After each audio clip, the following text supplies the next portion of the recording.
आ गई नी। का करी थक गई रुकी वाला पानी लावा तनी हम बैठी माँ जी के पास। जब देखा तो दिन भर बुढ़िया पढ़ते रहे और कुछ तो रहे ना पता का जन क्वेश्चन सर ली बहुत थक गई हम ली पी ली पानी। अरे ली ना पी ली फिर ओकरा बाद करत रह हम। अरे ली ना है छोड़ी ली है पकड़ी लावा पी ली। हाँ पी ली। अतना आवे में लेट कैसे हो गई लखा। अरे काटे में हालत खराब हो जात बा हो। हाँ तो पहले ही कहले कि सुबह चल जाई त ना। हाँ एक तो राउर माई से परेशान रही हम दिन भर लेके बैठा रहे पता ना का देखे ली का हमरा तो बुझेबे ना कर उनका कुछ बुझाइबो करेला तू ऐसे ही लेके खाली ताड़त रहेली। का करबो बेचारा के अब बेचारा के बुढ़ा उड़ा के बड़ी तुम करता नहीं तो बुढ़ा गई बड़ी तो मतलब का दिन भर बैठा रही दिमाग देते रही हई कर हऊ कर पेपर लेके बैठे मतलब का करेली हमरा बुझाइबे ना करेला उनकरा का करियन का जी पढ़े उड़े आवे ना उनकरा काहे पढ़े ना आई उनकरा ऐसन थोड़ी बात कि ऐसे ही लेके खाली ताड़त रहेली पढ़े आई कि कहीं ई तो ना नु कि देखे ली के का बोल जरा कौन कौन कलर के बा। चलाओ तनी तो काट तो जग आए के खियाइला मतलब अभी इहो काम करे पड़ी हमरा तंग आ गइल मैं दोनों माई बेटा से दिन भर घर में काम करत रहा ओकरा बाद कुटी काटा हई कर हऊ कर ए तोरा काटा हो गए तो का ना काटत ह जो ना चला हमारे से ना होई तो धराओ जब माई ताड़ाताड़ी नु पेपर बुलाई ओकरा से करवाई हमर घर में बहुत काम बा। कौन काम बा तोरा का और कोई काम नहीं है घर में तोरा ढेर काम लागल हो का जरा कोटी कुटी हमारे से ना चली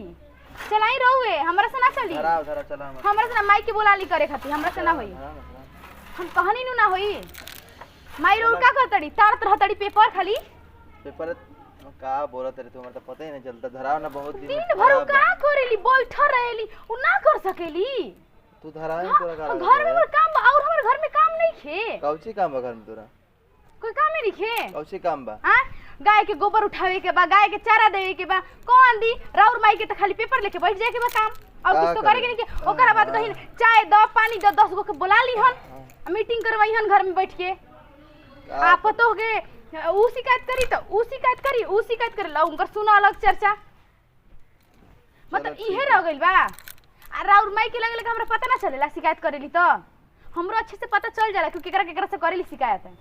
कह देते नहीं ठीक बनू और माई के समझा दे हम हमरा ठीक ना लगे उनकर आदत है। चलो ठीक बा धरा तन दो बार अरे गजब बानी हम तारे से बात कर दन रोवा से रोवा गजब कइले बानी हमरा से धरा को बाद हम ना धराई मम्मी से बात कर लेते हम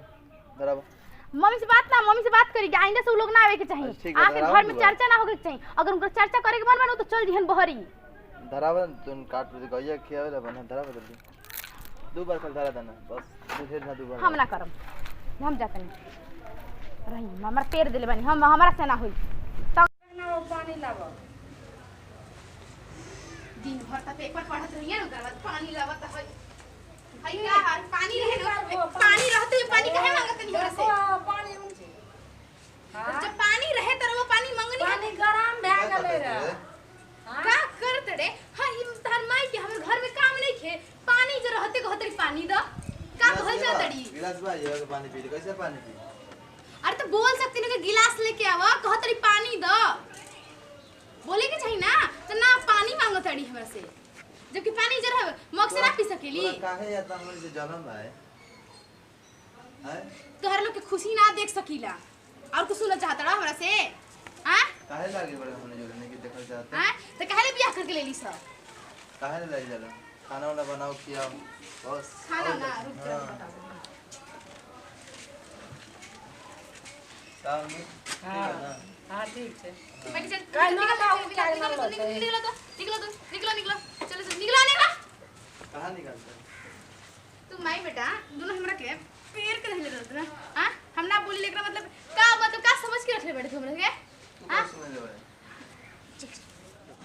का करत रह का हो रे